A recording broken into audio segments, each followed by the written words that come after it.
Nagbablog tayo, tapos kayo niiyak ka. Uy, naiyak ka na daw. Naiyak ka? Naiyak ka? Naku, naiyak na si ate Pakapaka. Sa pakpak.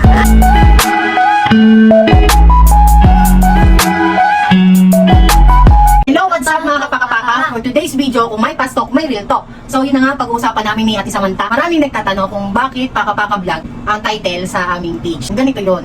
Kasi nung bata si Ate Samantha, ang second word niya is pakapaka. Kasi pag nagagalit siya, lagi ang sasabihin niya is pakapaka. Pag nagagalit siya, naiinis siya, hindi siya makapagsalita, lagi ang sasabihin niya is ano nga? Puta. Ano sinasabi mo? Yung wala, pakapaka. Pero yun ay second word niya, mga kapakapaka. Pero ang lagi niyang sinasabi sa amin, pagkagalit na galit talaga siya, yung first word na de. Paano ba yun?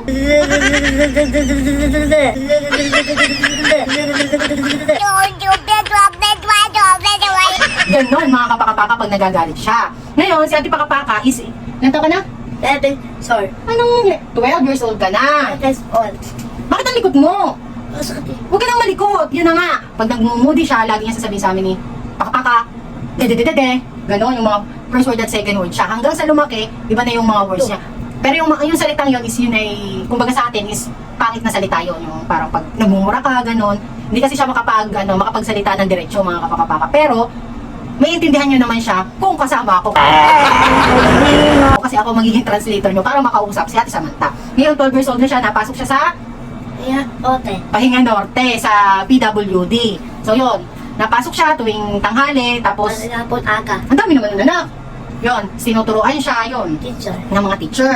Ano laging tinuturo ng teacher? Lalan. Ay, Diyos ko po, pangalan na naman. Pakinom. Wala ka pa rin. So ito lang yung nag-iisang anak ko. Malambing naman siya, pero kapag moody siya, yun na. Lagi niyang sasabihin ng pakapaka, epal, walang pake. Pero syempre, naiintindihan ko naman siya kasi ganito yung sitwasyon niya. Pero yan ay mahal na mahal ni mama. Mahal ba si mama? Grabe siya, hindi naman mahal si mama. So yun, sa mga nagtatanong kung bakit nga ganun, Pakapaka Vlog yung aming title ng page kasi dahil kay Ate Samantha. Pag nakita niyo yung page namin na Pakapaka Vlog, eto, paki-follow, like, and share. Sa amin dalawa yun ang unique idea ko. So yun mga kapakapaka, kung may mga katanungan kayo about kay Ate Samantha or Pakapaka kung tawagin, is mag-comment lang kayo sa page namin. A few moments later. So yun na lang. Like na lang po kasi lang sa palo, sir.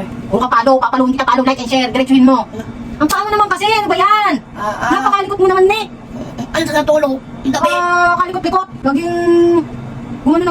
Oh, pwesto ka ng ayos. Pag mag-vlog, laging kung ano ng mga ginagawa. Pag wala naman sa camera, laging mga sasalita ng maayos, sayaw ng sayaw. Ba kayo? Tama kayo. Ako naman eh. Sinasabi mo kapag hindi nagagalit. Ha?